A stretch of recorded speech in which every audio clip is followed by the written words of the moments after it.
There is a question that has been sitting at the center of human thought for longer than almost any other, and it has the unusual quality of seeming, at first glance, almost too simple to be interesting, and then revealing itself, on slower examination, to be one of the deepest and most layered questions available to the reflective mind. The question is this: what is truth? At first, this might seem like a question with an obvious answer. Truth, one is tempted to say immediately, is when something is the case, when a statement matches the facts, when what we believe corresponds to what actually is. This answer feels natural and satisfying, and in one important sense, it is pointing in the right direction. But philosophy has a way of taking what seems obvious and asking about it with such patience and such care that the obviousness begins to soften, and something more interesting and more intricate becomes visible beneath it. And the question of truth is one of the finest examples of this process. It invites us to keep asking, keep looking, keep following the thought a little further along, until we find ourselves somewhere rather more interesting than where we began. The question of what truth is has occupied some of the finest minds in the history of thought. Aristotle considered it in the 4th century, before the Common Era, and offered a formulation that has proven remarkably durable. Aquinas revisited it in the medieval period. Descartes confronted it in his systematic program of philosophical reconstruction. Kant gave it a central role in his critical philosophy. And in the modern period, from the late 19th century onward, it became one of the most intensively examined questions in the whole of analytic philosophy, attracting the sustained attention of thinkers like William James, Bertrand Russell, G.E. Moore, F.H. Bradley, C.S. Peirce, William Dewey, Alfred Tarski, and a long succession of philosophers who have approached it from every possible angle. And yet, despite all this attention, the question remains open in important ways. There is no consensus on what truth ultimately is. There are well-developed theories, each of which captures something important, and there are serious objections to each of them. And there are philosophers who think the very idea of a theory of truth is misguided, and there are others who think we have already found the right theory and the debate is settled. The landscape of views is rich and varied, and moving through it slowly is one of the genuinely rewarding philosophical journeys available to us. So let us begin at the beginning, or rather, at one of the beginnings, since this question has several natural entry points. Let us begin with the most intuitive and historically prominent answer to the question of what truth is, which is the answer that truth consists in a kind of correspondence, a match or a fit between what we think or say and the way the world actually is. The correspondence theory of truth is, in broad outline, the view that a statement or a belief is true when it corresponds to the facts. When I say that the sky is blue, that statement is true if and only if the sky really is blue, if there is, in the world, the fact that the sky is blue. When I say that the planet Saturn has rings, that statement is true if and only if Saturn really does have rings. If the fact that Saturn has rings is indeed a fact about the world. Truth, on this view, is a relation between our statements or beliefs on one side and the world on the other. It is a kind of pointing. Our words and thoughts point toward the world, and they are true when what they point at is actually there. This idea has deep roots. Aristotle, in his Metaphysics, wrote something that is often quoted as the ancestor of the correspondence theory. To say of what is that it is not, or of what is not that it is false, while to say of what is that it is, and of what is not that it is not, is true. This is a formulation of great clarity and great simplicity. It captures the intuition that truth and falsity are fundamentally about how our statements relate to the world, that getting it right means having your words line up with the way things actually are, and getting it wrong means having them fail to do so. The correspondence theory feels so natural, so consonant with our ordinary way of thinking about truth, that it is easy to assume it must be correct, and to wonder why philosophers would bother developing any other theory. But it turns out that making the correspondence theory precise, spelling out exactly what the correspondence relation consists in, and exactly what the facts are that our statements correspond to, is more difficult than it initially appears. And these difficulties have motivated some of the most interesting work in the philosophy of truth over the past century and a half. One of the first and most fundamental difficulties is the question of what facts are. When we say that a true statement corresponds to the facts, we are invoking a category, the category of facts, that turns out to be philosophically complex. What is a fact? The naive answer is that a fact is simply a feature of the world, a state of affairs, something that obtains. The fact that the sky is blue is the actual blueness of the actual sky. The fact that water boils at 100 degrees Celsius at sea level is the actual tendency of actual water to undergo that phase transition at that temperature and pressure. Facts are just the way things are, but difficulties arise quickly. Consider negative facts.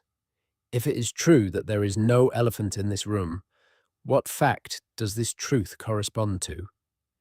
The absence of an elephant is not an object in the world in the same way that a present elephant would be. Absences are peculiar things. They are, in one sense, real.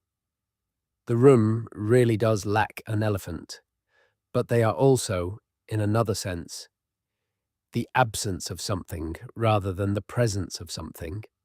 What kind of fact is a negative fact? Does the world contain genuine absences, genuine lacks, as positive features of reality alongside all the things that are present? Or is a negative fact just the failure of a positive fact to obtain? And consider general facts. If it is true that all ravens are black, what fact does this truth correspond to? The fact that all ravens are black is not simply the sum of all the facts about individual ravens, each of which happens to be black. It includes, in addition, the fact that there are no non-black ravens, which is again a negative fact of the kind we just found puzzling. And it seems to include something more, a universal generalization, a claim about all ravens everywhere, including those we have never seen. The fact that all ravens are black seems to be a different kind of thing from the fact that this particular raven, the one sitting on that particular fence, is black. How does a general truth correspond to the world in the way that a singular, particular truth does? These questions about negative facts and general facts were pressed seriously by the philosopher Bertrand Russell in the early 20th century as part of his development of logical atomism, the view that the world is fundamentally composed of atomic facts, each consisting of a particular object having some property, and that all truths are ultimately built up from truths about these atomic facts. Russell recognized that his atomism had to accommodate negative and general facts, and he found this accommodation philosophically uncomfortable. At one point, he expressed doubt about whether negative facts were really facts at all, while also acknowledging that it was very difficult to see how to avoid them. The philosopher Ludwig Wittgenstein, who was deeply influenced by Russell and worked with him in Cambridge before developing his own distinctive philosophical voice, addressed similar questions in his early work, the Tractatus Logico-Philosophicus. For the early Wittgenstein, the world is the totality of facts, not of things. Facts are what exist, or more precisely, facts are the obtaining of states of affairs. A state of affairs is a possible combination of objects, and a fact is a state of affairs that actually obtains. True propositions picture facts. They share a logical form with the facts they represent, a form that makes representation possible. The correspondence between a true proposition and a fact is not an external, mysterious relation, but something internal to the logical structure of language and the logical structure of the world. This is a very elegant and very demanding picture, and it captures something genuinely important about the way language connects with the world. But it also faces difficulties. What about propositions that do not seem to picture any particular state of affairs? Ethical propositions, claims about what is good or right or obligatory, do not obviously correspond to facts in the way that claims about chairs and tables and ravens do. Mathematical propositions describe abstract structures rather than concrete states of affairs. And meta-level propositions, propositions about truth itself, about language, about propositions, seem to occupy a different kind of logical space from the object-level propositions that are supposed to picture the world.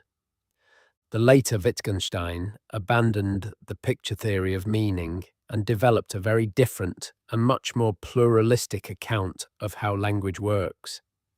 But the questions he raised and the questions raised by Russell's logical atomism set the terms for much of the subsequent philosophical discussion of truth, and they are worth keeping in mind as we move through the other theories. One of the most important developments in the theory of truth in the 20th century came from the Polish logician and mathematician Alfred Tarski, who worked in the 1930s on what he called the semantic theory of truth. Tarski's contribution is at once highly technical and deeply illuminating, and it's possible to appreciate its philosophical significance without entering into all of its formal detail. Tarski was motivated by a puzzle about truth that had become pressing in the context of mathematical logic and the foundations of mathematics. The puzzle was this. It seemed that any adequate definition of truth would lead to paradox. The most famous version of this paradox is the liar paradox, which takes its simplest form in the sentence, "This sentence is false." If this sentence is true, then what it says must be the case. But what it says is that it is false, so it must be false. And if it is false, then what it says is not the case. But what it says is that it is false, so it must be true after all. The sentence seems to flip endlessly between true and false without settling anywhere, and any naive definition of truth that applies the predicate is true straightforwardly to sentences in a language will generate this kind of contradiction. Tarski's solution was to insist on a strict separation between the language we are talking about, what he called the object language, and the language we use to talk about it, what he called the meta-language. Truth, for Tarski, is always truth in a language, and a definition of truth for a given language can only be given in a meta-language that is richer or higher than the object language. This hierarchy of languages prevents the self-referential loops that generate paradoxes like the liar. The heart of Tarski's account is captured in what he called the T-schema, which says that for any sentence, S in the object language, S is true if and only if what S says is the case. The classic example is the sentence, "Snow is white" is true if and only if snow is white. This looks almost trivially obvious. So obvious that one wonders what philosophical work it is doing, but Tarski argued that any adequate theory of truth had to satisfy this condition, had to entail all instances of the T-schema, and that this requirement placed substantial constraints on what a theory of truth could be. Tarski's semantic theory of truth has often been understood as a sophisticated version of the correspondence theory. When we say that snow is white is true if and only if snow is white, we are in effect saying that the sentence is true when and only when it corresponds to the fact that snow is white. The metalinguistic formulation captures the correspondence idea with logical precision, without relying on any vague or metaphysically loaded notion of correspondence as a relation between sentences and the world. But some philosophers have read Tarski's theory differently, as a deflationary theory of truth rather than a version of correspondence.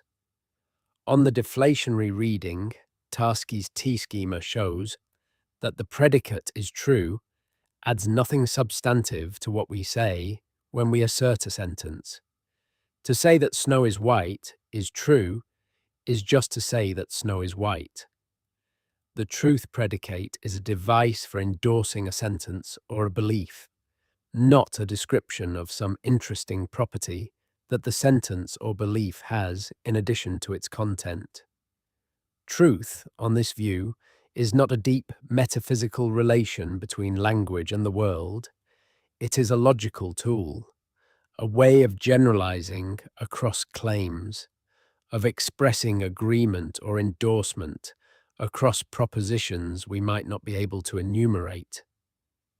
This deflationary reading has been very influential, and we will return to it in more detail later. For now, it is enough to note that Tarski's work sits at the intersection of several different ways of thinking about truth, and that its interpretation remains a matter of genuine philosophical debate. The correspondence theory has also been developed in more explicitly metaphysical directions by philosophers who are willing to embrace a robust ontology of facts. The philosopher David Armstrong, working in Australia in the latter part of the 20th century, developed a detailed account of facts as states of affairs, complex entities composed of particulars, properties, and relations, and argued that the truth makers for our true beliefs and assertions are these states of affairs. A true belief is made true by something in the world, a truth maker, and that truth maker is typically the state of affairs that the belief is about. The belief that the cat is on the mat is made true by the state of affairs, consisting of the particular cat being in the particular spatial relation of being on to the particular mat. Armstrong's truthmaker theory is a sophisticated and carefully worked out version of the correspondence intuition, and it has been very influential in contemporary metaphysics.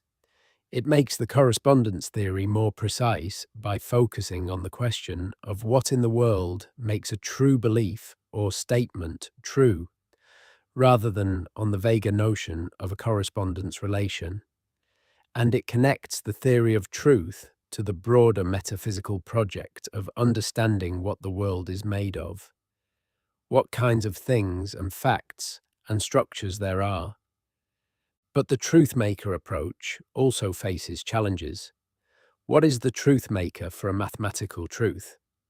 Numbers, if they exist, are not ordinary concrete particulars existing in space and time, and it is not clear what states of affairs they could enter into that would serve as truth makers for mathematical claims. What is the truth maker for a truth about what is possible? The truth that a glass could have broken even though it didn't? The actual non-breaking of the glass doesn't seem to be the truth maker for the claim that it could have broken. And what is the truth maker for truths about the past, about events and states of affairs that no longer exist. The truth that Julius Caesar crossed the Rubicon in 49 BCE needs a truth maker, but Caesar and the Rubicon, as they were in 49 BCE, no longer exist in any obvious sense. These are genuine difficulties, and they have generated a rich and ongoing literature about the metaphysics of truth and truth-making. One response to these difficulties is to maintain the correspondence intuition while loosening the requirement that every truth must correspond to some particular, locatable fact. Perhaps some truths are made true not by particular facts, but by the overall structure of the world, or by what the world contains in combination with what it lacks. Perhaps mathematical truths are made true by abstract structures that exist necessarily, rather than by contingent states of affairs. The details of these proposals are philosophically complex, but they represent genuine attempts to preserve what is most compelling about the correspondence theory while addressing its difficulties. It is worth pausing here to appreciate why the correspondence theory retains its intuitive appeal despite these difficulties. The appeal is rooted in a very fundamental feature of our concept of truth, the idea that truth is not up to us. When we ask whether something is true, we are asking a question whose answer does not depend on what we want it to be, or on what would be convenient, or on what we are inclined to believe. The truth about whether it will rain tomorrow is fixed by how tomorrow actually turns out, by the weather, not by our preferences or our predictions. The truth about whether a crime was committed is fixed by what actually happened, by the events, not by what anyone would find comfortable to acknowledge. The truth about the age of the universe is fixed by the physics and the history of the cosmos, by how things actually unfolded, not by our theories or our measurements, though our theories and measurements may be our best guide to that truth. This independence of truth from what we think or want is one of the things the correspondence theory is trying to capture. By anchoring truth in a relation to the world, a world that is there, independent of us, with its own structure and its own facts. The correspondence theory explains why truth has the normative force it has. It explains why getting the truth matters, why we can be wrong even when we are confident, why evidence and argument are relevant to questions of truth. If truth were just what we believed, or what cohered with our other beliefs, or what worked out well for us, then the ordinary practices of inquiry, of testing, correcting, revising our beliefs in light of evidence, would lose their point. The correspondence theory gives us a picture in which those practices make sense. And yet, despite this appeal, the difficulties with the correspondence theory are real enough that they have motivated the development of alternative theories, each of which starts from a different set of intuitions, and each of which illuminates different aspects of what we care about when we care about truth. The second great family of theories about truth is the coherence theory, which locates truth not in a relation between statements and the world, but in a relation among statements themselves. The coherence theory says, in its basic form, that a belief or statement is true when it coheres with a sufficiently large and organized body of other beliefs or statements. Truth is not correspondence to external facts, but membership in a maximally coherent system of beliefs. The coherence theory has roots in German idealist philosophy of the late 18th and early 19th centuries, particularly in the work of Georg Wilhelm Friedrich Hegel and his philosophical descendants. For the idealists, reality was not a brute, mind-independent array of facts waiting to be mirrored by our beliefs. Reality was something constituted, in part, by the activity of mind. It had a rational structure that was not alien to thought, but was, in deep sense, the expression of thought. The idea that truth consists in a correspondence between our thoughts and a mind-independent reality was, from the idealist point of view, already philosophically naive. It presupposed a sharp distinction between thought and world that idealism was in the business of dissolving.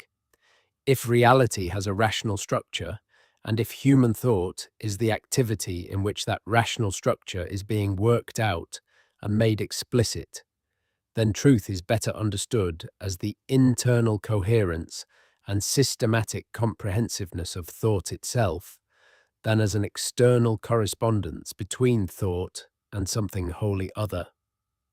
In the analytic tradition, the coherence theory was defended most prominently by the British philosophers F. H. Bradley and Harold Joachim at the turn of the 20th century.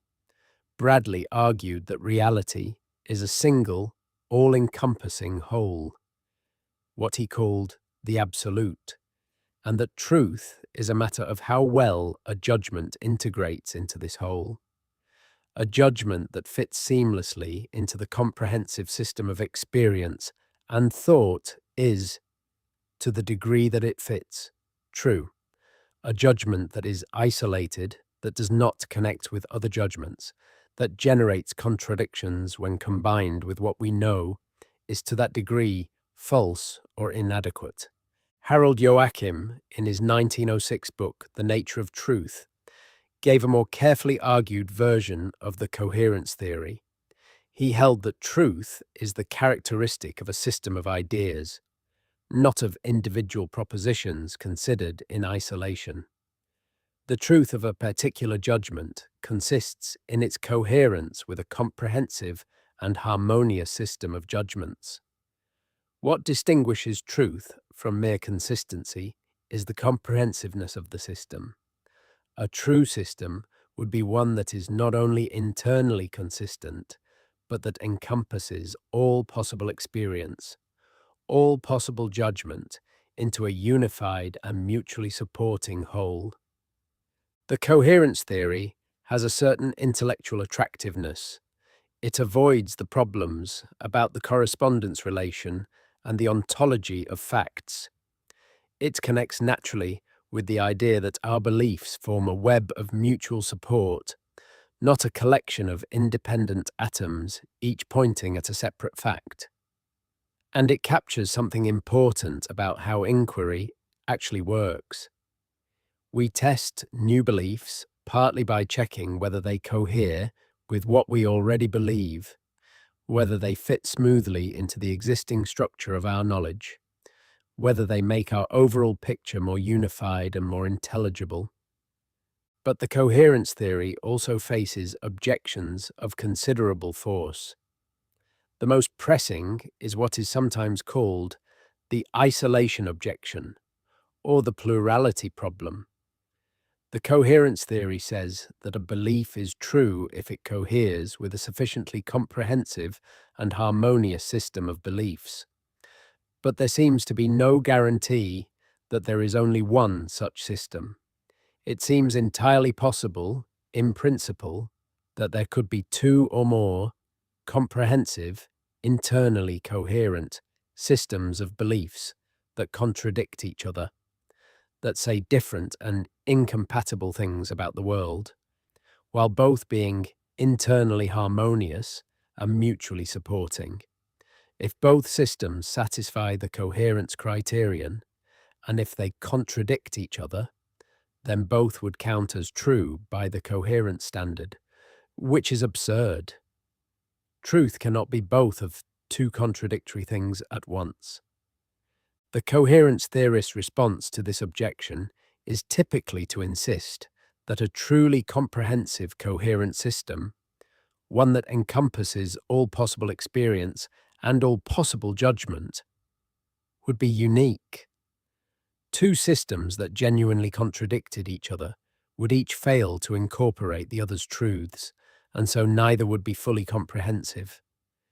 The uniqueness of the absolute, in Bradley's idealist vision, is supposed to guarantee that there is only one maximally coherent system. But this response is difficult to make convincing without already assuming something like the idealist metaphysics that the coherence theory was meant to express, and it will not satisfy anyone who does not share those metaphysical commitments. There is a further objection, perhaps even more fundamental. The coherence theory seems to make truth too easy, too much a matter of our own internal arrangements. Suppose that a community of people shares a comprehensive and mutually supporting system of beliefs that includes the belief that the earth is flat, or that the sun revolves around the earth, or that some disease is caused by a particular kind of spiritual pollution rather than by any physical agent. If this system is internally coherent, if all its parts support each other, if it generates no internal contradictions, if it provides a unified and comprehensive account of the community's experience, then the coherence theory seems to imply that these beliefs are true for that community. But this seems deeply wrong. The earth is not flat. The sun does not revolve around the earth. Diseases are not caused by spiritual pollution. These things are simply false, regardless of how coherent a system of beliefs that includes them might be. Truth, as we ordinarily understand it, is not determined by internal coherence alone. It is determined by how things actually are in the world, outside the system. This objection is really the correspondence intuition reasserting itself against the coherence theory. The coherence theorist owes us an account of why a maximally coherent system of beliefs should be expected to track the world. Why coherence and comprehensiveness should lead to truth about external reality rather than to a sophisticated but possibly false story about it. Without such an account, the coherence theory seems to lose its grip on what we most fundamentally care about when we care about truth. These difficulties do not mean the coherence theory is without value. The insights it embodies, that beliefs form a mutually supporting web, that truth is a holistic rather than merely atomic affair, that coherence and comprehensiveness are genuine marks of intellectual progress, are real insights that any adequate account of truth must accommodate. The coherence theory gets something importantly right, even if it is not, in the end, a satisfying account of what truth ultimately is. The third major family of theories about truth is the pragmatic theory, which has a somewhat different character from either the correspondence or coherence theories. Whereas both of those theories are concerned with the relationship between our beliefs and something else, the world or the system of beliefs, the pragmatic theory is concerned with the relationship between our beliefs and our practice, our action, our lives. Truth, for the pragmatist, is defined in terms of what works, in terms of the practical difference that believing something makes. The pragmatic theory of truth was developed most fully and most influentially by three American philosophers at the end of the 19th and the beginnings of the 20th century: Charles Sanders Peirce, William James, and John Dewey. Each of them brought a distinctive emphasis and a distinctive set of concerns to the theory, and their versions of pragmatism are not identical. But they share a fundamental orientation, a conviction that the meaning and the value of our beliefs and ideas must be understood in terms of their practical consequences, their role in guiding action and experience, their contribution to our ability to navigate the world. Charles Sanders Peirce was a scientist, mathematician, and logician of extraordinary originality, and his version of pragmatism was the most rigorous and the most carefully formulated of the three. Peirce's starting point was a principle he called the pragmatic maxim, which held that the meaning of a concept is to be found entirely in the practical effects it is supposed to produce. To clarify the meaning of any term or proposition, we must ask, what difference to our experience would it make if this term or proposition were true? If it would make no practical difference whatsoever, then the term or proposition is, in Peirce's view, without genuine cognitive meaning. Applied to the concept of truth, the pragmatic maxim yields an account of truth in terms of the outcome of inquiry conducted according to good scientific method. Peirce defined truth as the opinion which is fated to be ultimately agreed to by all who investigate carefully and persistently. A true belief is one that would survive the process of rational inquiry, that would not be revised or abandoned as evidence accumulates and the community of investigators converges on a stable picture of the world. Truth is, in this sense, the ideal limit of inquiry, not what any particular investigator believes now, but what the community of careful inquirers would eventually come to believe if inquiry were carried to completion. This is an interesting and in many ways attractive account. It connects truth with the scientific enterprise in a deep way. It makes truth the goal of scientific inquiry rather than simply a precondition of it. It is thoroughly anti-skeptical. Rather than worrying about whether our beliefs correspond to a reality we can never directly access, Peirce's account focuses on the process of inquiry itself, which is something we can actually engage in and improve upon, and it gives truth a social and intersubjective dimension. Truth is not what any individual believes, but what the community of rational inquirers converges on. This social dimension captures something important about the way we actually treat truth claims in science and in ordinary life.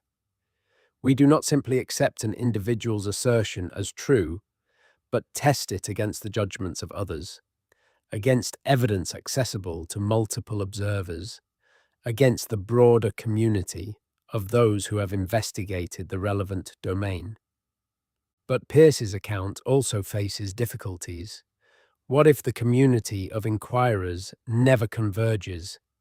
What if, for some questions, investigation reaches no stable conclusion?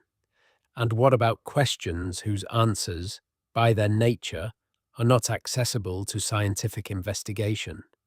Questions in ethics, in aesthetics, in metaphysics. Is it true that cruelty is wrong? If so, is that truth captured by the ideal limit of scientific inquiry? Many people would want to say that moral truths are genuine truths, but it is not obvious that the process of scientific investigation is the right procedure for determining them. Peirce's account may work best for empirical claims about the natural world and become strained when extended to other domains. William James developed a version of pragmatism that was more explicitly focused on the individual and more willing to embrace a broad and pluralistic account of what kinds of beliefs are true. For James, a belief is true if it is useful to hold, if holding it makes a positive practical difference to the life of the person who holds it, if it leads to satisfying rather than frustrating consequences, if it works in the broadest sense of the word. Truth is a species of the good, for James. What it is good for us to believe, what serves us well in our efforts to navigate the world and make sense of our experience. James's pragmatism has an appealing vitality and a genuine concern for the human significance of ideas. He was not interested in abstract logical puzzles for their own sake, but in philosophy as something that genuinely makes a difference to how people live. And his insistence that truth has a human dimension, that the question of what is true is not entirely separable from the question of what matters, what helps, what enables us to flourish, captures something real about the role that beliefs play in a human life. But James's version of pragmatism has been subjected to vigorous criticism, some of it from within the pragmatist tradition itself. The most common objection is that it seems to collapse the distinction between what is true and what is useful to believe, and these are not the same thing. It is easy to imagine cases where it would be very useful to believe something that is simply false, where a comforting falsehood would smooth our path through life more effectively than a difficult truth. Does James's account imply that the comforting falsehood is true for the person to whom it is useful? Most people would feel strongly that it does not, that what is useful and what is true can come apart, and that their coming apart is one of the most important and sometimes most painful features of our epistemic situation. James was aware of this objection and tried to respond to it, but many philosophers have found his responses less than fully satisfying. The tension between pragmatic value and truth seems to run deep, and it points toward a feature of our concept of truth that is not easily accommodated within the pragmatist framework. The idea that truth has a kind of authority that is independent of our interests and preferences, that it can demand of us that we believe things we would rather not believe, that it can be unwelcome and inconvenient and still be true.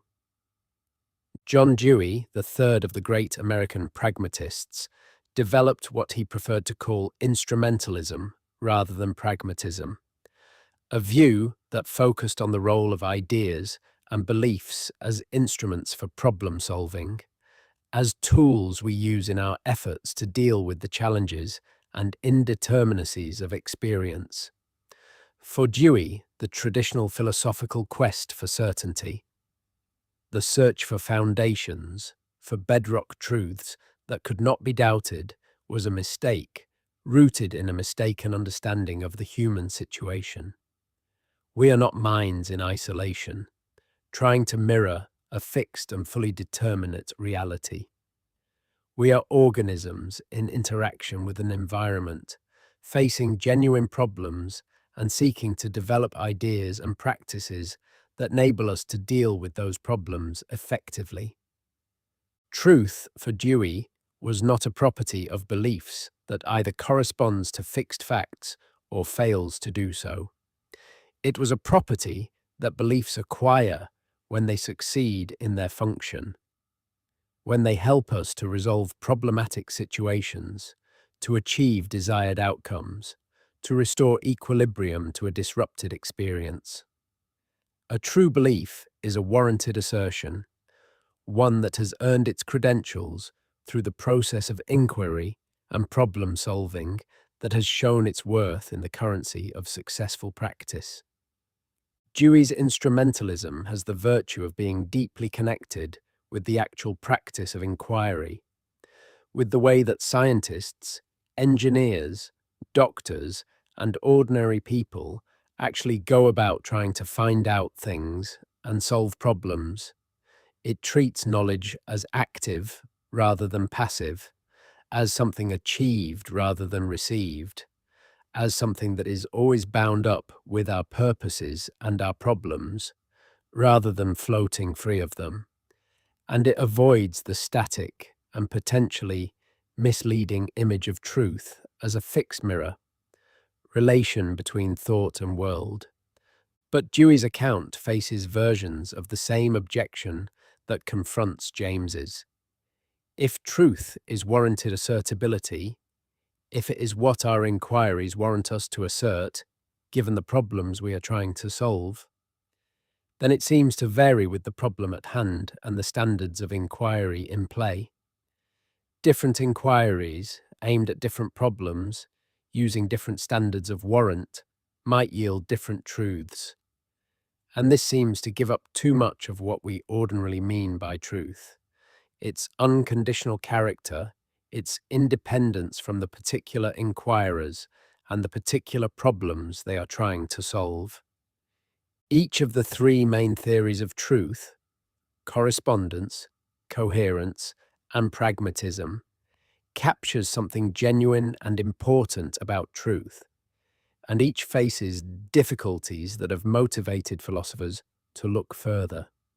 In the 20th century, a quite different approach emerged that tried to dissolve the search for a theory of truth altogether, or at least to show that the search had been misguided in its ambitions.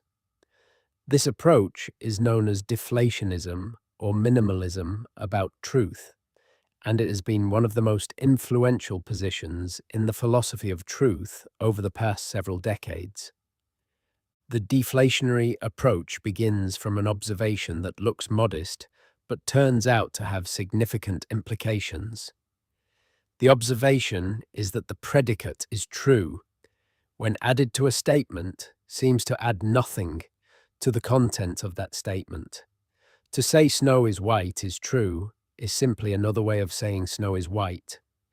To say the claim that Caesar crossed the Rubicon is true is simply another way of saying Caesar crossed the Rubicon. The truth predicate is, in some sense, redundant. It does not describe any additional property of the statement beyond its content. All it does is endorse the statement, or express agreement with it, or use it as a way of generalizing over a range of statements without having to enumerate them all. This observation was made early in the 20th century by the philosopher Frank Ramsey, who suggested that the truth predicate was a mere logical device rather than a substantive predicate. Ramsey's view was refined and developed by several philosophers in the following decades, including Paul Horwich, who developed what he called the minimalist theory of truth in his influential 1990 book, Truth. Horwich's minimalism holds that the concept of truth is fully captured by the collection of all instances of the equivalent schema, which is the pattern captured in the T-schema. The proposition that P is true if and only if P. There is nothing more to truth, on this view, than what is expressed by these equivalences.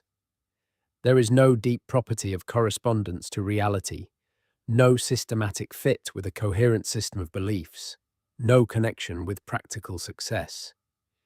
Truth is just what is expressed by all the substitution instances of the equivalent schema, and no further theory or analysis is needed. The deflationary approach has considerable appeal. It avoids the difficulties that beset the correspondence, coherence, and pragmatic theories. It does not require a metaphysically loaded notion of facts or a theory of the correspondence relation. It does not face the isolation problem or the objection that coherence can come apart from truth. It does not conflate truth with usefulness. It simply says that truth is what it obviously is, as expressed by the T-schema, and that there is nothing more to say about it in general. Moreover, the deflationary view can explain why truth seems to play an important role in inquiry and in reasoning without invoking any deep metaphysical property. The truth predicate is useful, the deflationist says, because it allows us to generalize in ways that would otherwise require infinite conjunctions or disjunctions. Instead of asserting, one by one, that snow is white, that grass is green, that the sky is blue, and every other true thing I might want to affirm, I can simply say, everything the scientist said was true. The truth predicate allows me to endorse a potentially infinite range of propositions by a single expression that quantifies over them.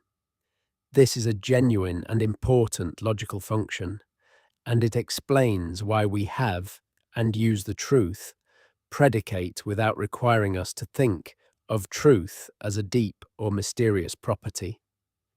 The deflationary view also has the advantage of neutrality with respect to debates about the nature of reality and the reliability of our cognitive faculties.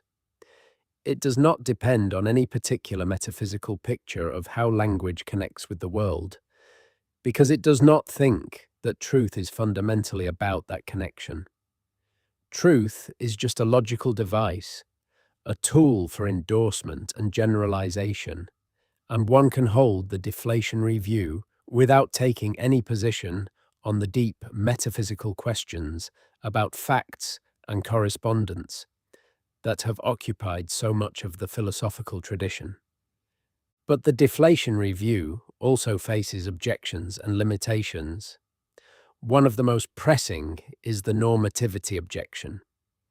Truth seems to be normative. It seems to provide a standard that our beliefs are supposed to meet, a goal that inquiry is supposed to achieve, an ideal against which our cognitive performances can be measured and found wanting or satisfactory. We criticize people for holding false beliefs. We praise them for holding true ones. We regard the acquisition of true beliefs as something that matters, not just instrumentally, but in some more fundamental sense. If truth were merely a logical device, if the truth predicate were just a tool for generalizing over propositions, it is not clear why it should have this normative force. A mere device for generalization does not seem to be the kind of thing that we have an obligation to track or a reason to care about intrinsically.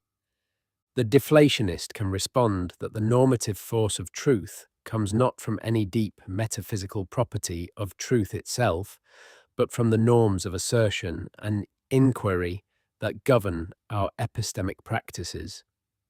We criticize false beliefs because we have norms governing what should be asserted, and those norms require assertion to be governed by evidence and reasoning. The normativity is in the practices, not in a metaphysical property of truth. But critics of deflationism find this response unsatisfying. They want to know why we have those norms, why inquiry aimed at truth should be valued, why getting the truth matters. And these questions seem to require more than the deflationist can provide. Another objection to deflationism is that there are substantial truths about truth that go beyond what the T-schema captures. The philosophical and scientific study of perception, cognition, language, and inquiry has revealed a great deal about how our beliefs and statements do and do not track the world, about what conditions favor reliable belief formation, about how language connects with reality. If truth were just the trivial device that deflationism says it is not clear what all this study would be about. The very richness and importance of epistemology and the philosophy of science seems to presuppose that there is something substantive to say about truth and about how our beliefs relate to reality. The debate between deflationary and substantive theories of truth is one of the most active and contested areas of contemporary philosophy of language and metaphysics. It is not a debate that has been settled, and it is unlikely to be settled soon, because it touches on very deep questions about the nature of meaning, language, and the mind-world relation that are themselves subjects of ongoing investigation. There is a version of the deflationary approach that is somewhat more moderate and that has attracted wide sympathy. The view known as expressivism or prosententialism about truth. Prosententialists like Dorothy Grover, Joseph Camp, and Newell Belknap argued in the 1970s that the truth predicate functions not as a predicate describing a property, but as a prosentence-forming operator, a device for creating sentences that stand proxy for other sentences, much as pronouns stand proxy for nouns. On this view, it is true, said of a proposition or sentence, functions like a pronoun standing in for the proposition or sentence itself. It is a way of referring back to or endorsing a proposition. without having to repeat it. This view is closely related to the redundancy theory of Frank Ramsey, but tries to give a more careful account of the grammatical and semantic function of the truth predicate, and it has the virtue of explaining how truth talk works in discourse, how we use truth attributions to endorse, generalize, and refer back, without requiring us to posit any deep metaphysical property that the truth predicate describes. What is common to all deflationary and minimalist positions is a resistance to what they regard as the inflationary ambitions of correspondence, coherence, and pragmatic theories. These theories are, from the deflationary point of view, trying to say too much about truth, trying to locate truth in some deep relation between language and world, or between beliefs and a coherent system, or between beliefs and practical success. The deflationist says there is nothing that deep to say. Truth is what it obviously is, and the T-schema tells us all we need to know about it. The further question of what truth is, in some deeper metaphysical sense, is a question without a genuine answer, because it is a question premised on a misleading picture of what the truth predicate is doing.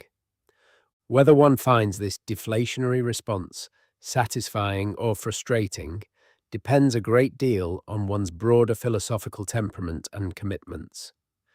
For those who think that philosophy's task is to remove confusion and dissolve pseudo-problems, rather than to construct elaborate theories about the deep structure of reality, deflationism is an attractive and admirably economical position. For those who think that there are genuine deep questions about the relationship between thought and world, between language and reality, and that truth is a crucial node in understanding that relationship, deflationism feels like a resolution achieved by simply declining to engage with the hardest questions. This tension between deflationary and substantive approaches to truth is itself philosophically illuminating. It reflects a broader tension in philosophy between the impulse to theorize, to explain the structure and nature of things by embedding them in a comprehensive account, and the impulse to analyze and clarify, to show that apparent mysteries dissolve when we look carefully at how our concepts actually work. Both impulses have produced genuine philosophical progress, and both are represented in the debate about truth. The question of which approach is appropriate in the case of truth is itself part of what makes the question of truth so interesting and so enduring. There is also a tradition of thinking about truth that emphasizes its social and intersubjective dimensions. The idea that truth is something that belongs to communities of inquirers rather than to individual minds. This tradition has roots in Peirce's conception of truth as the ideal limit of communal inquiry, but it has been developed in various directions in contemporary philosophy. The philosopher Jürgen Habermas, working in the Frankfurt School tradition of critical theory, developed a discourse theory of truth that located truth in the conditions of ideal communication. For Habermas, a statement is true when it could be justified to all rational persons in conditions of ideal discourse, conditions free from coercion, where all participants have equal opportunity to speak, and where only the force of the better argument prevails. Truth is, on this account, connected to the notion of universal rational acceptability. What would be agreed to by all rational persons if they had all relevant information and were able to communicate freely and fairly? Habermas's account has the virtue of connecting truth with the democratic and communicative ideals that he sees as central to the Enlightenment project and to the normative foundations of modern liberal societies. Truth is not a private matter, but something that is, in principle, open to all. something that can be achieved only through open, fair, and free communication among those who are affected by and interested in the questions at stake. And this connection between truth and democratic communication has important practical implications for how we think about political discourse, about the public sphere, about the conditions under which genuine collective deliberation is possible. But Habermas's theory also faces objections. The idea of ideal discourse conditions is a regulative ideal, something we can aspire toward but never fully achieve. And there is a question about whether the agreement of rational persons under ideal conditions is what makes something true, or whether it is rather the best available evidence for truth, the most reliable procedure we have for arriving at it. If it is the latter, then Habermas's theory is really an epistemological theory, a theory about how we best come to know the truth, rather than a metaphysical theory of what truth is. And many philosophers think that the epistemological and the metaphysical questions should be carefully distinguished.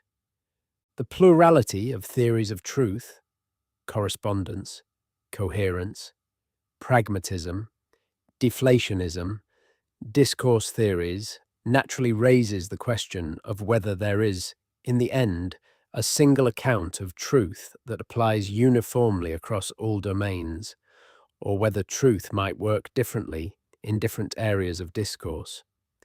This is the question that motivates what is known as alethic pluralism, the view that truth is not a single, univocal property, but a family of related properties, each appropriate to a different domain.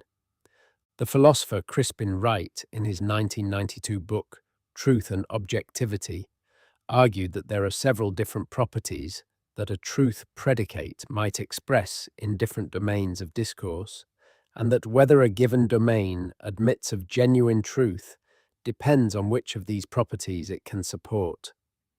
Some domains, like the physical sciences, may exhibit robust truth in the correspondence sense. The statements of physics aim to correspond to mind-independent physical reality, and their truth is a matter of how well they succeed in this aim.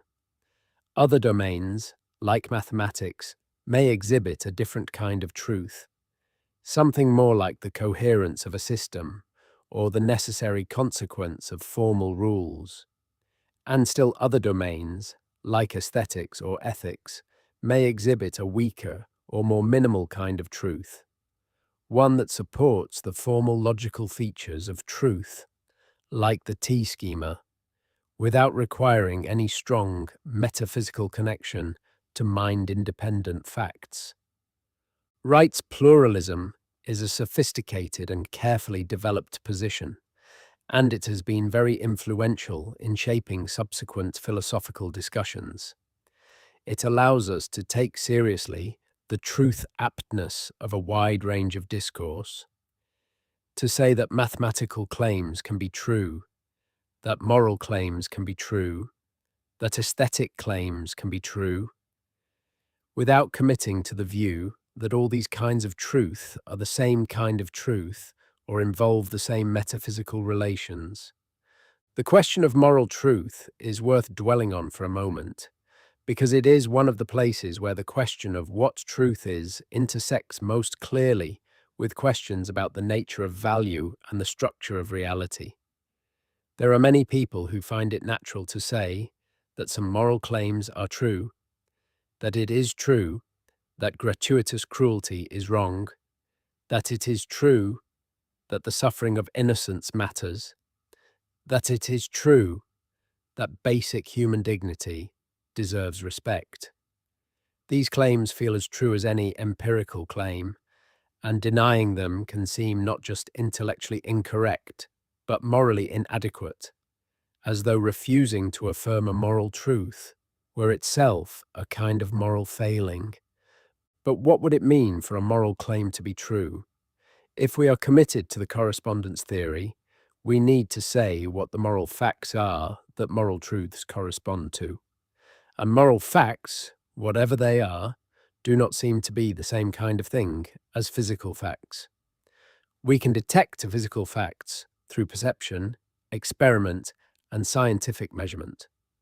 But how do we detect moral facts?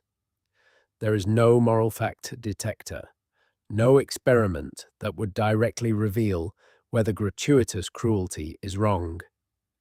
The epistemology of moral knowledge is puzzling in ways that the epistemology of physical knowledge is not.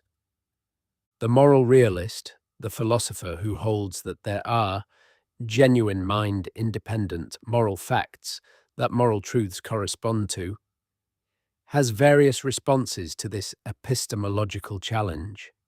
Some argue that moral knowledge is a form of rational insight, analogous to our knowledge of mathematical truths, that does not require perceptual detection. Others argue that moral facts supervene on natural facts, that moral properties are constituted by or reducible to natural properties, in ways that make moral knowledge a species of naturalistic knowledge. Still others argue that our moral sentiments and judgments are themselves a reliable guide to moral reality, in the way that our perceptual systems are a reliable guide to physical reality, even if the reliability is not perfect. The moral anti-realist, on the other hand, denies that there are mind-independent moral facts and offers various accounts of what moral discourse is doing, if not representing moral facts. Expressivists, like A.J. Ayer and C.L. Stevenson in the mid-20th century, and more recently, Simon Blackburn and Alan Gibbard in more sophisticated versions, hold that moral claims are expressions of attitudes, emotions, or commitments rather than descriptions of facts. When I say that cruelty is wrong, I am not describing a feature of the world, but expressing my disapproval of cruelty and inviting others to share that disapproval. The appearance of truth aptness in moral discourse is, on this view, either illusory or needs to be explained in terms of a minimalist notion of truth that does not require any corresponding moral facts. The debate between moral realism and moral anti-realism is one of the most lively and important in contemporary meta-ethics, and it intersects in fascinating ways with the broader debate about the nature of truth. One of the interesting features of this debate is that participants on all sides feel the pull of considerations that support the opposing view. Moral realists feel the intuitive force of the idea that some moral claims are simply true, independent of what any individual or community believes. Moral anti-realists feel the difficulty of specifying what moral facts are and how we could ever come to know them. The tension between these pulls does not easily resolve, and it reflects deep uncertainties about the nature of value, the structure of reality, and the relationship between the world as physics describes it and the world as ethics requires us to care about it. Mathematics presents a different kind of challenge for theories of truth. Mathematical claims seem to be true in a particularly strong sense.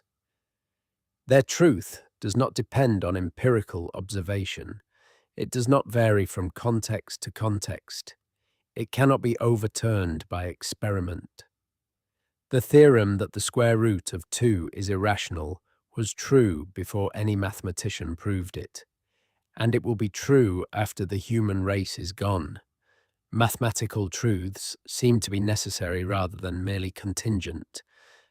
They could not have been otherwise, and yet the objects that mathematical truths are about, numbers, sets, functions, geometric figures, are not ordinary physical objects, not objects that exist in space and time alongside chairs and tables and planets.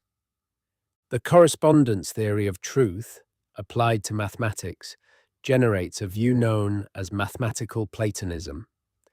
The view that mathematical truths correspond to facts about abstract mathematical objects that exist independently of human minds and human practices. On this view, numbers are real. They are as real as physical objects, just real in a different way, existing outside space and time, accessible to rational insight rather than sensory perception. The mathematician Godfrey Harold Hardy, reflecting on his own experience of mathematical discovery, expressed a conviction that he was exploring a pre-existing mathematical landscape, that the theorems he proved were waiting to be discovered, not invented by him. Many mathematicians share this feeling, but mathematical Platonism faces the epistemological challenge that Plato himself confronted. How do we know about abstract objects that exist outside space and time? If numbers are not in any location, if they have no causal powers, if they cannot affect our sensory organs or our brains, how is it that we come to have reliable beliefs about them? The philosopher Paul Benatereff pressed this challenge forcefully in a 1973 paper that has been enormously influential, and no fully satisfying response to it has been widely accepted. Alternatives to mathematical Platonism have been developed in various directions. Formalists hold that mathematics is the study of formal systems, collections of symbols and rules for manipulating them, and that mathematical truth is just provability within a formal system. Structuralists hold that what mathematics is about is not particular objects, like numbers, but structures, patterns of relations, and that the truth of mathematical claims consists in facts about these abstract structures rather than about any particular objects. Fictionalists hold that mathematical claims are not literally true at all, but are true within a fiction, that we make believe there are numbers in a way that is useful for various practical and theoretical purposes, without committing to their actual existence. Each of these views has its proponents and its difficulties, and the philosophy of mathematics remains a domain of active and unresolved debate. What is illuminating about this debate, from the perspective of the question of truth, is the way it reveals that truth is not a simple or univocal property that operates the same way in every domain. The truth of a mathematical theorem seems to be a different kind of thing from the truth of an observation about the weather. Both are called true, and both satisfy the T-schema, but the metaphysics and epistemology underlying them seem to be quite different. This brings us back to the pluralist suggestion. The suggestion that truth may be a family of properties rather than a single one, and that different domains of discourse may require different accounts of what makes their claims true. Wright's pluralism captures this suggestion in a careful and systematic way. But even if one is not drawn to full-blown pluralism, the variety of domains in which truth claims are made, physics, mathematics, ethics, aesthetics, history, psychology, makes it difficult to believe that a single, simple account of truth could do justice to all of them. The philosopher Richard Rorty took a more radical stance that is sometimes associated with the pragmatist tradition, but represents a distinctive position of its own. Rorty argued that the entire project of developing a theory of truth was misguided, that truth was not the kind of thing that had a nature to be theorized about, and that the traditional philosophical obsession with truth was a symptom of a misguided desire for certainty and foundations that philosophy would be better off abandoning. Rorty wanted to replace the epistemological project, the project of understanding how our beliefs relate to reality, with a more frankly pragmatic orientation, an interest in what vocabularies, what practices, What habits of thought and description serve us best, help us flourish, enable solidarity and progress? He spoke of solidarity rather than objectivity as the proper goal. The goal of building communities of shared purpose and mutual understanding, rather than the goal of achieving some impossible, mind-independent correspondence with a fixed reality. Rorty's position is genuinely interesting, and his criticisms of certain philosophical excesses are well taken. But most philosophers have found his position too radical in its rejection of the concept of truth. The ordinary practices of inquiry, of testimony, of argument, the practices through which we try to figure out what is going on in the world and communicate our findings to each other, seem to presuppose a conception of truth that is more than just solidarity or usefulness. When a scientist reports experimental results, she is claiming that her results accurately reflect what happened in the experiment, not just that her report will be useful to her community. When a historian asserts that a particular event occurred, she is claiming that the event really did occur, not just that the claim coheres with a narrative her community finds valuable. The ordinary weight of truth, its independence from our preferences, its capacity to surprise and disappoint us, its normative grip on inquiry, seems to resist Rorty's dissolution. The question of what truth is does not live only in philosophy seminars and academic journals. It has a life in the broader culture as well, and in recent years it has acquired new urgency in the context of public discourse about politics, science, and society. We hear, with increasing frequency, about post-truth, the suggestion that we live in an era when truth has become less relevant to public discourse than it once was, when claims are evaluated not by their accuracy, but by their emotional resonance, their political utility, or their fit with what a particular community already believes. Understanding what truth is and why it matters is not just an academic exercise, but a genuinely practical and civic concern. The philosophical discussion of truth is relevant here in several ways. First, it can help us understand what it would mean to abandon truth or to treat it as merely one value among others. The correspondence theory, in its most basic form, articulates the idea that truth is about getting the world right, that a claim is true when it accurately represents how things are, regardless of how convenient or inconvenient that accuracy might be. To move away from this commitment, to evaluate claims by their usefulness or their fit with a preferred narrative rather than by their accuracy, is to make a change that has far-reaching consequences for the quality of our collective reasoning and our ability to address shared problems. Second, the philosophical discussion of truth can help us understand the difference between genuine fallibilism, the recognition that our beliefs can always be wrong and should be held with appropriate humility, and a corrosive relativism that treats all claims as equally valid or equally suspect. Fallibilism is epistemically virtuous. It reflects an honest recognition that our cognitive faculties are not infallible, that our evidence is always limited, that our theories and models are always simplifications of a more complex reality. But fallibilism is consistent with a robust commitment to truth, with the conviction that, although we can always be wrong, there is a fact of the matter and that our goal is to get that fact right.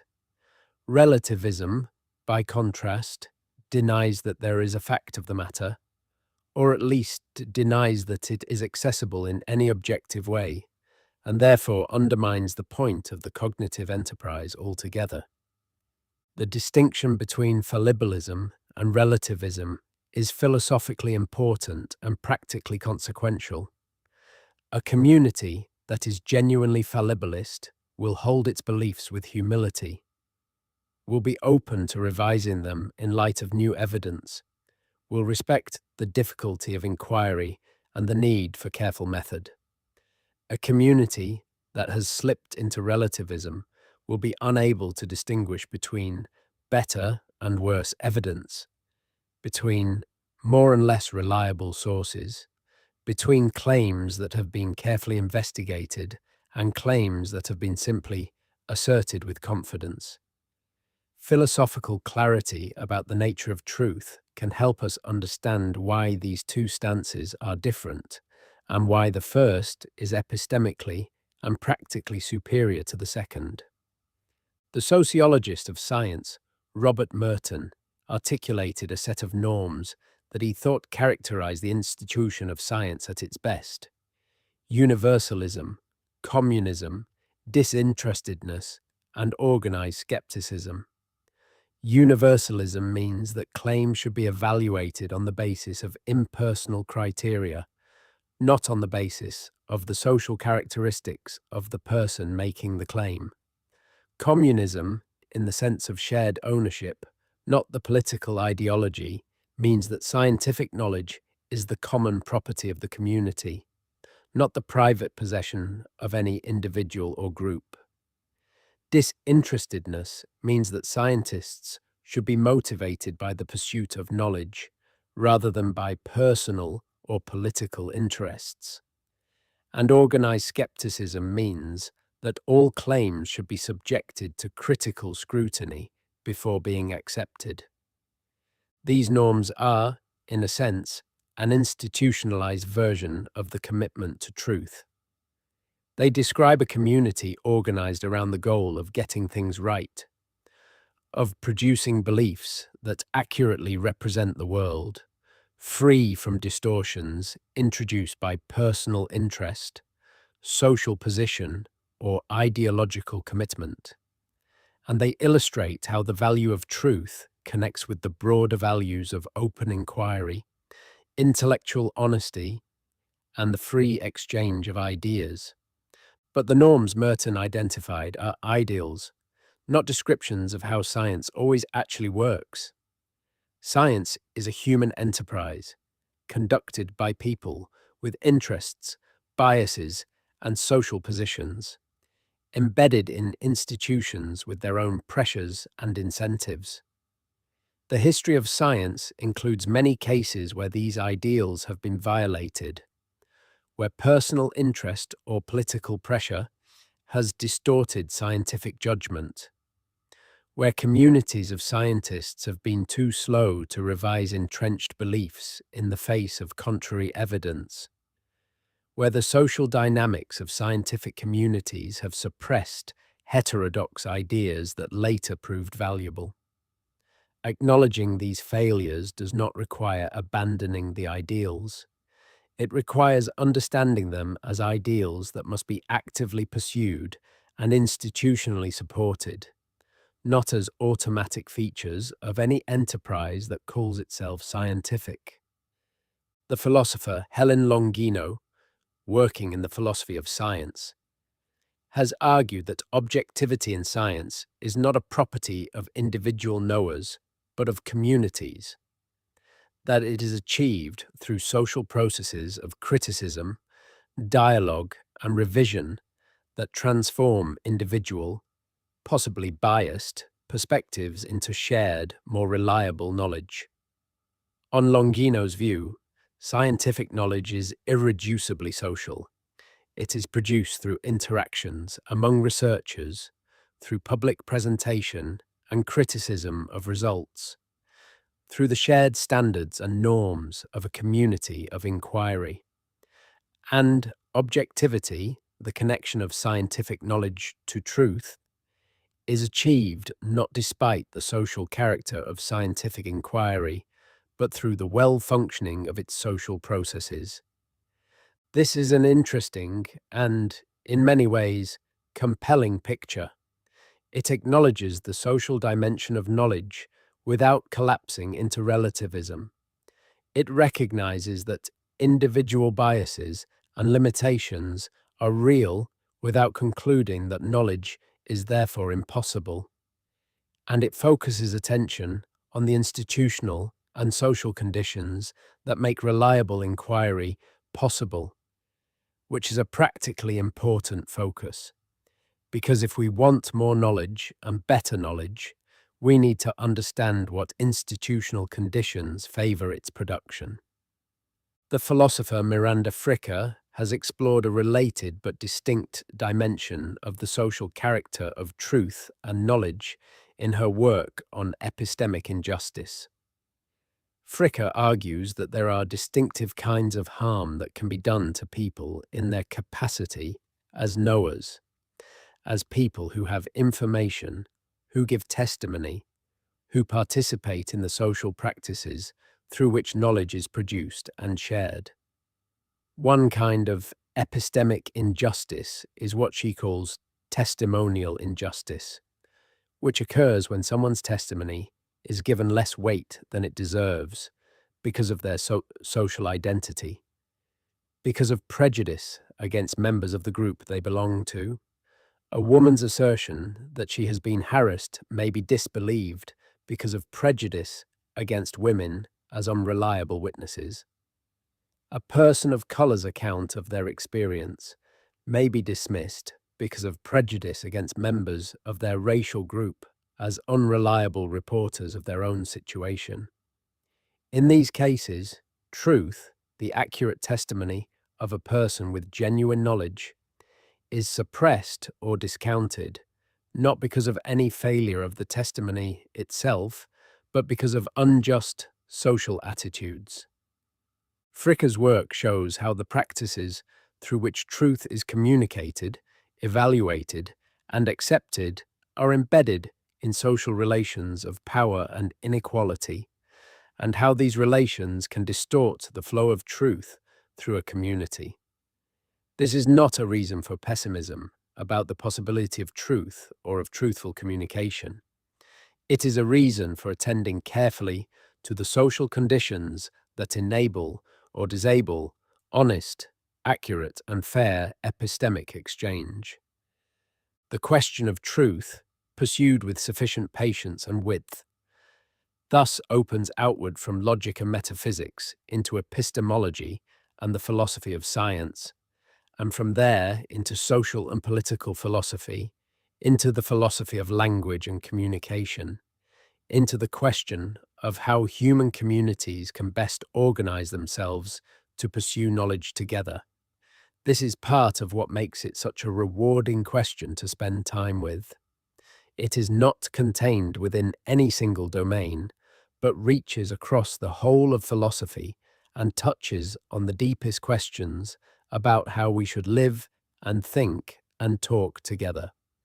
The philosopher Bernard Williams, in his book Truth and Truthfulness, published in 2002, explored the relationship between the value of truth and the virtues of truthfulness, sincerity and accuracy. Williams was convinced that truth matters, that it is genuinely important, not merely instrumentally useful, that we have true beliefs and communicate them honestly. But he was also a sophisticated historian of ideas who recognized that the philosophical underpinning of this conviction is not simple or obvious, and that some of the arguments offered for it are less cogent than they might appear. Williams distinguished between the truth itself, what actually happened, what things actually are, and our epistemic position with respect to the truth, how well placed we are to know it, how reliable our methods of inquiry are, how honest our communication of what we know. Both matter, but they matter differently. The first is a metaphysical matter, a question about the structure of reality. The second is an epistemic and ethical matter, a question about how we conduct our cognitive lives and our communicative relations with others. Williams was concerned to defend both, while recognizing that defending the metaphysical matter requires a kind of philosophical courage. a willingness to insist that there is a fact of the matter, even in domains where that fact is difficult to access and where its acknowledgement is socially or politically uncomfortable. The virtues of sincerity and accuracy that Williams identified as central to the practice of truth-telling are virtues that can be cultivated, practiced, and admired. Sincerity, saying what one believes, not saying what one does not believe, is a basic condition of honest communication. Accuracy, taking care that one's beliefs are well-founded, that one's reports are careful and reliable, that one's generalizations are supported by sufficient evidence, is the epistemic virtue corresponding to the cognitive goal of truth. Together, they constitute a way of relating to the world and to other people that honors the importance of truth, that treats truth as something that matters, that is worth the effort of careful inquiry and honest communication, that deserves to be pursued even when it is difficult or inconvenient. It is possible, at this point, to take a step back and look at the landscape we have been moving through.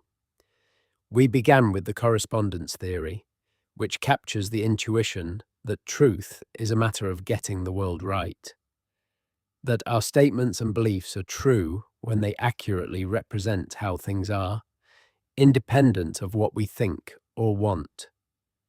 We then explored the coherence theory, which locates truth in the internal organization of our beliefs, in the mutual support and systematic comprehensiveness of a body of thought. We moved through the pragmatic theories of Peirce, James, and Dewey, each of which connected truth to the outcomes of inquiry and the practical functioning of our ideas. We examined the deflationary and minimalist theories, which propose that truth is not a deep metaphysical property, but a logical device captured by the T-schema. We considered the plurality of domains, mathematics, ethics, aesthetics, empirical science, and asked whether truth works the same way in all of them. And we explored the social and political dimensions of truth, the conditions under which truth is communicated fairly or suppressed unjustly. What does this survey reveal? Perhaps the first thing it reveals is that truth is not a simple thing. Each major theory captures something genuine. Each illuminates a real feature of truth that the others tend to miss or de-emphasize. And each faces difficulties that have kept the philosophical conversation alive and generative for generations. The correspondence theory is surely right that truth has an objective dimension, that whether a belief is true is not up to the believer, that truth answers to the world rather than to our wishes. This is the most fundamental thing about truth, and any account that loses it loses something essential. But the correspondence theory has difficulty explaining what the correspondence relation consists in, and it struggles with domains, mathematics, ethics, modal claims, where the relevant facts are not ordinary physical facts. The coherence theory is right that our beliefs form a web of mutual support, that coherence is a genuine epistemic virtue, that an isolated belief, unsupported by the rest of what we know, is epistemically deficient. But it is wrong to identify coherence with truth. Coherence is at best evidence for truth, not truth itself, and the isolation objection shows that coherence is not sufficient for truth. The pragmatic theories are right that truth matters because it works, because holding true beliefs enables us to navigate the world effectively, to achieve our goals, to build useful knowledge. And they are right that the concept of truth is intimately connected with the practice of inquiry, that asking what is true and asking how best to investigate are deeply related questions. But pragmatism risks collapsing the distinction between what is true and what is useful to believe. And this distinction is one of the things we most want to preserve when we think about truth. The deflationary theories are right that the truth predicate does not add anything to the content of a proposition, that saying it is true that snow is white is equivalent to saying snow is white. And they are right that much philosophical discussion of truth has been inflated by metaphysical pretensions that go beyond anything that language and logic require. But deflationism seems to have difficulty accounting for the normative force of truth, for the fact that truth provides a standard that our beliefs are supposed to meet, a goal that inquiry is supposed to achieve. Each theory, in other words, seems to get something right and to miss something important. This is a familiar pattern in philosophy, and it is one of the things that keeps philosophical investigation valuable and ongoing. The question of truth is not one that will be settled by finding the single correct theory and establishing it beyond dispute. It is one that will continue to be illuminated by the ongoing conversation among theories, each contributing its distinctive insights, each correcting the excesses and omissions of the others. There is a philosophical temperament associated especially with the American pragmatist tradition, but also with the British tradition of ordinary language philosophy, that holds that the best response to the apparent deadlock among theories of truth is to change the question slightly, to move from asking what truth is to asking what we do with the concept of truth, how it functions in our practices of inquiry and communication, what work it is doing for us. This quietist or therapeutic approach to the philosophy of truth does not seek a final metaphysical answer, but tries to achieve clarity about how our practices work and why they matter. The philosopher P.F. Strawson, in a classic 1950 paper called Truth, argued that the truth predicate is a performative device, that to say it is true that P is not to describe the proposition that P, but to perform a speech act of confirmation or endorsement. When I say it is true that the defendant did not commit the crime, I am not merely describing the proposition. I am confirming it, standing behind it, adding my endorsement to it. The truth predicate is, in Strawson's view, a device for the expression of certain kinds of agreement, a tool for certain kinds of communicative action, not a vehicle for describing a property of propositions. Strawson's performative view is attractive in many ways, and it captures something real about how truth talk actually functions in discourse. But like all the other theories, it faces objections. There seem to be uses of the truth, predicate that are not naturally described as performative endorsements.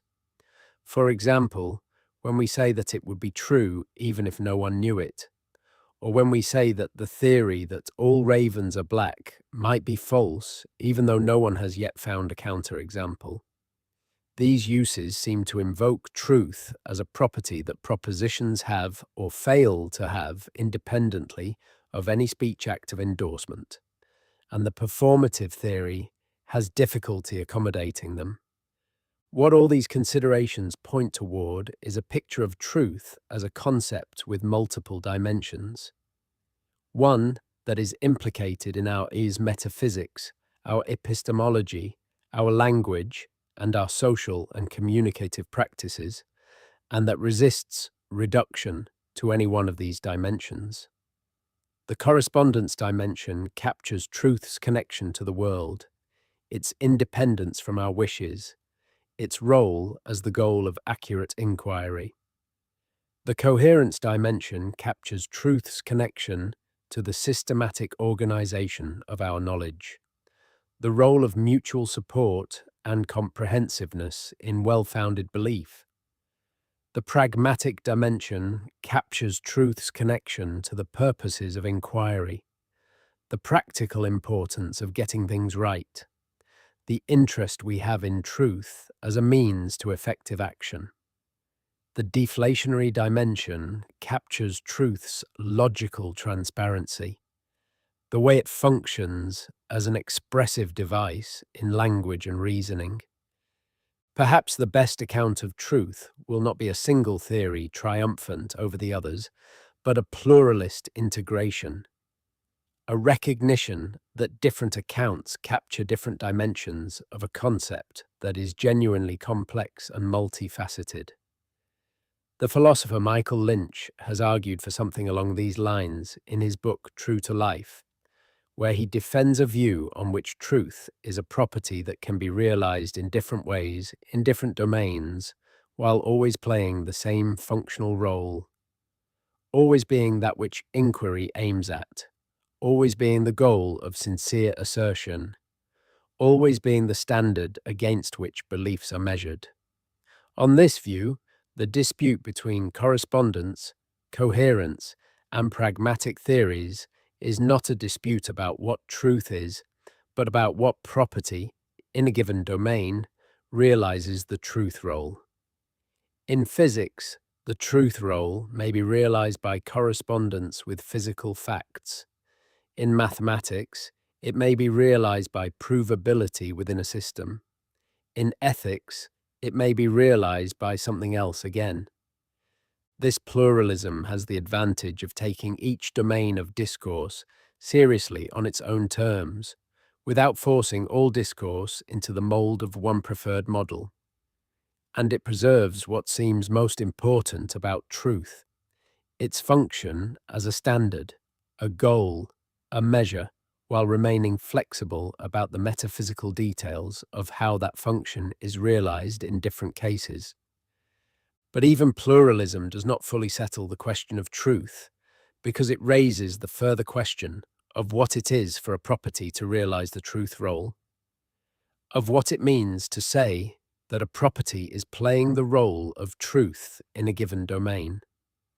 And this question points back toward the deeper issues about the nature of inquiry, the structure of language, and the relationship between mind and world that have animated the philosophical discussion of truth all along. The question of what truth is, like the question of why there is something rather than nothing, and the question of whether reality is an illusion, turns out to be one of those questions that repays indefinitely patient attention. It does not close. It does not yield a final answer that makes further investigation unnecessary. But it develops, deepens, and becomes more interesting the longer one stays with it. It reveals connections between metaphysics and epistemology, between logic and ethics, between language and the world, between individual cognition and social practice, that are genuinely illuminating, and it cultivates in its practitioners a quality of honest, careful, unhurried thinking that has value beyond any particular conclusion reached. The philosopher who spends time with the question of truth does not emerge with a certificate of certainty, but she emerges, hopefully, with a better understanding of why certainty in this domain is hard to come by, with a more nuanced appreciation of the considerations on each side of the debate, a more sophisticated grasp of the distinctions that matter, a more honest relationship with what she knows and does not know about one of the most fundamental concepts in human thought. And this, perhaps, is the right kind of outcome for a philosophical inquiry into truth. Not a triumphant discovery, not a final settlement of ancient disputes, but a deepened engagement, a richer and more careful relationship with a question that will keep generating insights as long as thoughtful people are willing to sit quietly with it and see what it has to say. The word truth appears in almost every language that has ever been recorded.